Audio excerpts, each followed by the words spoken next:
नमस्कार, आप देख रहे हैं CWB हिंदी न्यूज। किसान नेता पहुंचे गुरुद्वारा बंगला साहिब। दिल्ली मोर्चा फतेह और सकुशल वापसी के लिए अरदास की। पंजाब के नेताओं के साथ टिकैत भी। केंद्र सरकार के साथ खेती कानूनों की जंग जीतने और आंदोलन समाप्ति के बाद सभी किसान नेता शुक्रवार को दिल्ली में गुरुद्वारा श्री बंगला साहिब में नतमस्तक हुए। किसान नेताओं ने शुक्राना अदा किया और सकुशल वापसी के लिए अरदास की। गुरुद्वारा श्री बंगला साहिब पहुंचे किसान नेताओं में अधिकतर पंजाब के किसान संगठनों के नेता शामिल रहे। इनमें बलवीर सिंह राजेवाल, मनजीत सिंह राय, जोगिंदर सिंह समेत दर्जनों किसान नेता शामिल रहे। इनके साथ भारतीय किसान यूनियन के राष्ट्रीय प्रवक्ता राकेश टिकैत भी शामिल रहे। टिकैत ने कहा कि आमजन के सहयोग से जीत मिली है। दिल्ली के सिंगू, टिकरी और गाजीपुर बॉर्डर पर करीब 1.25 साल से बैठे किसान अपनी जीत के बाद शुक्राना करने गुरु घर में आए। गुरु घर में सभी ने गुरुवाणी का श्रवण किया और शब्द कीर्तन का आनंद उठाया। गुरु घर में जीत के बाद सकुशल वापसी की अरदास की। पंजाब विधानसभा के चुनाव नजदीक आते ही गुरु ग्रंथ साहिब की बेअदबी से जुड़े केस की जांच तेज हो गई है। पंजाब पुलिस की स्पेशल इन्वेस्टिगेशन टीम यानी SIT शुक्रवार को फिर सिरसा स्थित डेरा सच्चा सौदा के हेडक्वार्टर पहुंची। यहां पुलिस अधिकारी डेरे के वाइस चेयरमैन डॉक्टर RP नैन से पूछताछ कर रहे हैं। हालांकि डेरे की चेयरपर्सन विपासना इंसा भी SIT को नहीं मिली। SIT इससे पहले भी पूछताछ के लिए डेरे गई थी, लेकिन खाली हाथ लौटना पड़ा। पंजाब एवं हरियाणा हाईकोर्ट ने SIT को डेरे में ही जाकर इन दोनों से पूछताछ के आदेश दिए थे।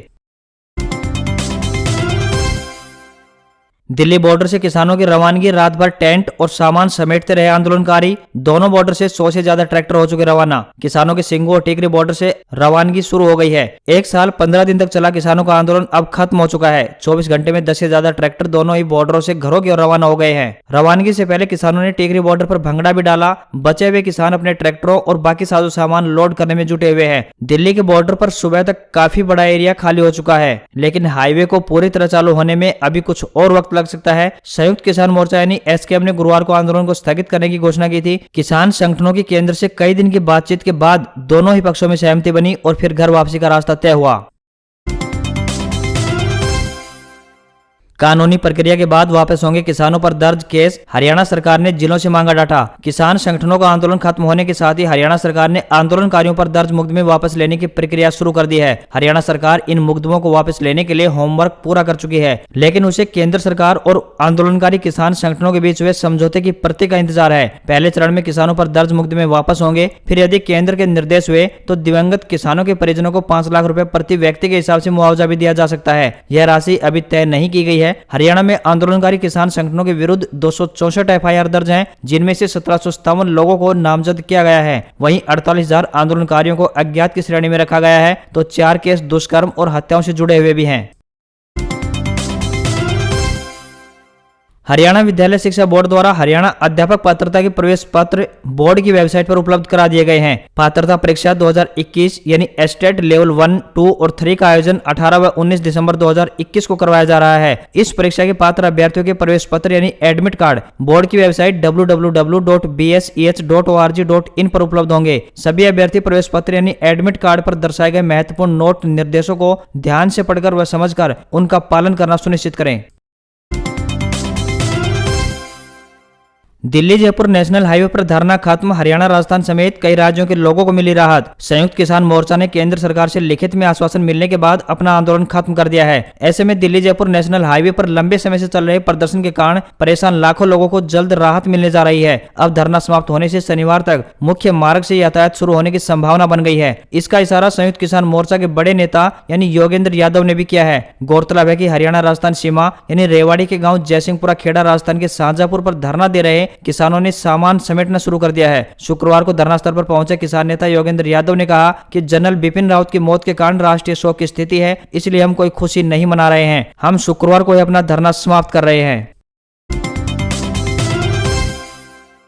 हरियाणा में 2 दिन बाद ITI में फिर दाखिले होंगे शुरू। मांगे जा रहे हैं विद्यार्थियों के आवेदन। राजकीय औद्योगिक प्रशिक्षण संस्थान यानी ITI में फीस जमा करवाकर दाखिले लेने के लिए विद्यार्थियों को 1 सप्ताह का समय और दिया जाएगा। विद्यार्थी 13 दिसंबर से रिक्त सीटों पर ITI में जाकर दाखिला ले सकते हैं। फिलहाल विद्यार्थियों से ऑनलाइन आवेदन मांगे जा रहे हैं। ITI में वे विद्यार्थी ही दाखिला ले सकते हैं जिन्होंने ऑनलाइन आवेदन कर रखा है, इसलिए दाखिले के इच्छुक विद्यार्थियों को ऑनलाइन आवेदन करने में देरी न करें। साथ ही ऑनलाइन आवेदन करते समय विद्यार्थी सावधानी भी बरतें। जो भी जानकारी ऑनलाइन आवेदन में भर रहे हैं उसे दोबारा से चेक कर लें ताकि कोई गलती ना हो। ऑनलाइन आवेदन में गलती होने के कारण विद्यार्थियों को दाखिला लेने में दिक्कत खड़ी हो सकती है, इसलिए विद्यार्थियों को पहले ही सावधानी बरतने की सलाह दी जा रही है।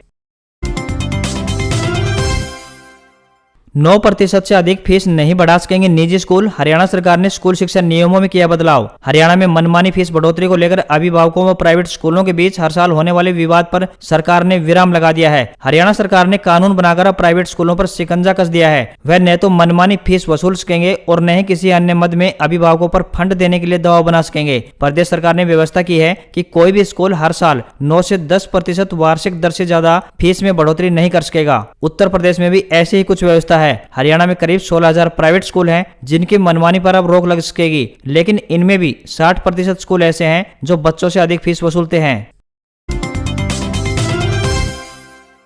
हरियाणा में योजना के तहत लगे सोलर वाटर पंप दूसरों को बेचने वालों से वसूली जाएगी सब्सिडी की राशि, जांच के आदेश जारी। नवीन एवं नवीकरणीय ऊर्जा विभाग की योजना के तहत 75% अनुदान पर लगाए गए सोलर वाटर पंपों की अब भौतिक जांच की जाएगी। जांच में यदि पंप किसी दूसरे व्यक्ति के नाम मिला या निर्धारित स्थान से दूसरी जगह शिफ्ट किया हुआ मिला तो योजना के तहत पंप लगवाने वाले किसान से विभाग सब्सिडी की राशि वापस वसूलेगा। वित्त वर्ष 2020-21 में विभाग ने जिले में यानी रेवाड़ी डिस्ट्रिक्ट की बात करें तो 1403 किसानों को सोलर पंपों पर 75% अनुदान दिया था, जिनकी भौतिक यानी फिजिकल के आदेश एडीसी ने अधिकारियों को दिए हैं ताकि अनुदान पर लगे सोलर पंपों की हकीकत जानने के बाद अगला कदम उठाया जा सके।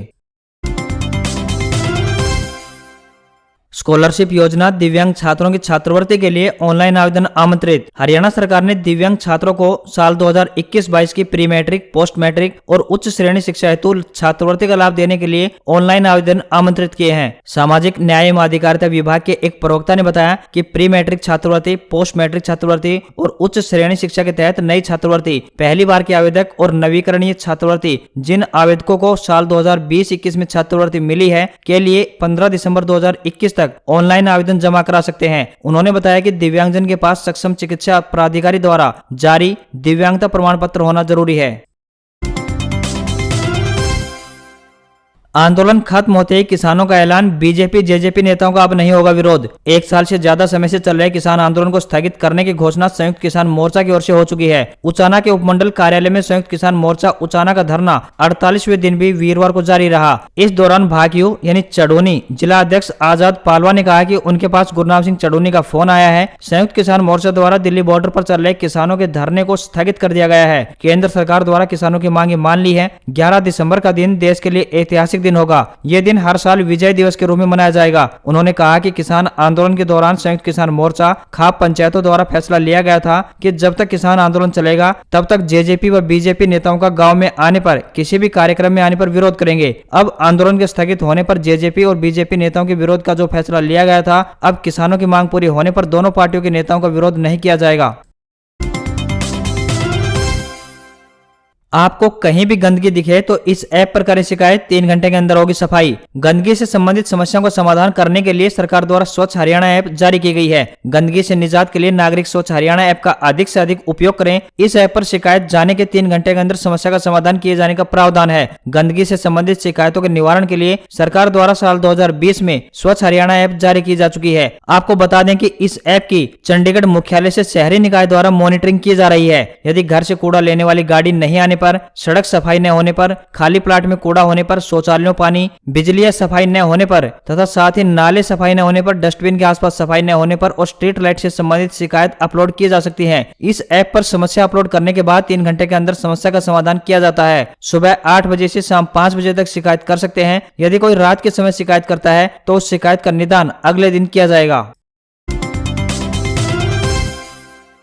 किसी सैन्य अफसर की ऐसी अंतिम विदाई पहली बार। दिल्ली की सड़कों पर उतरी जनता फूल बरसाए, सब वाहन के साथ दौड़ते रहे। देश के पहले चीफ ऑफ डिफेंस स्टाफ यानी जनरल बिपिन रावत अपनी पत्नी के साथ परमात्मा में लीन हो गए। राज के सम्मान के साथ दिल्ली कैंट में शाम 4:56 पर जनरल रावत और उनकी पत्नी मधुलिका को एक ही चिता पर दोनों बेटियों तारिणी और कीर्तिका ने एक साथ मुखाग्नि दी। जनरल का अंतिम सफर देश और सेना के लिए दिए गई उनके योगदान और उनसे जुड़ी लोगों की भावनाओं को बयां कर रहा था। जनरल रावत और उनकी पत्नी मधुलिका का शव शुक्रवार सुबह 11 बजे दिल्ली स्थित उनके घर लाया गया। न सिर्फ सेना के अफसर जवान बल्कि सिविलियंस भी सैल्यूट करते नजर आए। राहुल गांधी ने जनरल बिपिन रावत और मधुलिका की दोनों बेटियों कृतिका और तारिणी से मिलकर उन्हें सांत्वना दी। गृह मंत्री अमित शाह ने भी जनरल बिपिन रावत और उनकी पत्नी मधुलिका को श्रद्धा सुमन अर्पित किया। कांग्रेस नेता मल्लिकार्जुन खड़गे और पूर्व रक्षा मंत्री A.K. एंटनी ने भी रावत को श्रद्धांजलि दी। जनरल बिपिन रावत और मधुलिका के परिजनों समेत हर भारतवासी के आंसू शहीदों को श्रद्धांजलि दे रहे थे। देश के पहले chief of defence staff general Bipin Rawat पत्नी मधुलिका समेत हमसे विदा हो गए। दोनों विवाह की वेदी से चिता तक एक साथ रहे। 36 साल पहले दोनों ने अग्नि के 7 फेरे लेकर साथ निभाने का वचन दिया था, जिसे मुखाग्नि तक निभाया। दिल्ली के आर्मी कैंट में शुक्रवार को जनरल रावत और उनकी पत्नी की पार्थिव देह को एक ही चिता पर अंतिम विदाई दी गई। दोनों बेटियों ने एक साथ उन्हें मुखाग्नि दी। अंतिम संस्कार के दौरान पूरा आर्मी कैंट भारत माता की जय के नारों से गूंजता रहा। तीनों सेनाध्यक्षों और रक्षा मंत्री राजनाथ सिंह ने जनरल रावत को अंतिम श्रद्धांजलि दी। उन्हें 17 तोपों की सलामी दी गई और इस दौरान 800 मिलिट्री पर्सनल मौजूद रहे। गृह मंत्री अमित शाह और राष्ट्रीय सुरक्षा सलाहकार अजीत डोभाल समेत केंद्रीय मंत्रिमंडल के सदस्य जनरल रावत को श्रद्धांजलि देने पहुंचे। इनके अलावा कांग्रेस लीडर राहुल गांधी ने भी जनरल रावत को श्रद्धांजलि दी। ब्रिगेडियर लीडर को अंतिम विदाई देने के लिए सेना प्रमुख जनरल MM नरवणे, नौसेना प्रमुख एडमिरल R हरिकुमार और वायुसेना प्रमुख air chief marshal VR Chaudhari भी पहुंचे। उधर दूसरी तरफ इस अंतिम यात्रा के अंतिम पड़ाव में ब्रिटेन, रूस, इजराइल और श्रीलंका समेत कई दूतावासों के सर्वोच्च अधिकारियों ने जनरल रावत को अंतिम विदाई दी। तो वहीं भारत के 2 पड़ोसी देशों यानी चीन और पाकिस्तान ने अपना कोई प्रतिनिधि नहीं भेजा।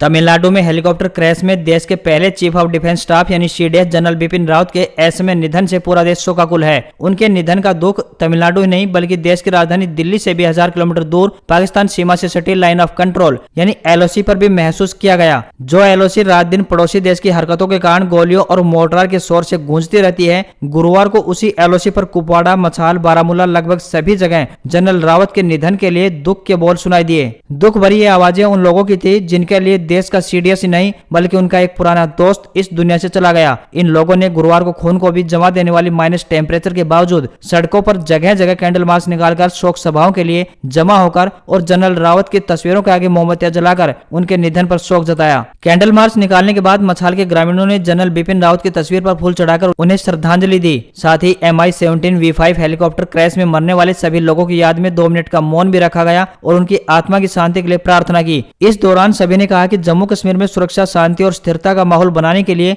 जनरल रावत के अथक प्रयासों को कश्मीरी कभी नहीं भुला पाएंगे। जम्मू कश्मीर के राजभवन में भी उपराज्यपाल मनोज सिन्हा ने गुरुवार को जनरल रावत व हादसे में मरने वाले अन्य लोगों को श्रद्धांजलि दी।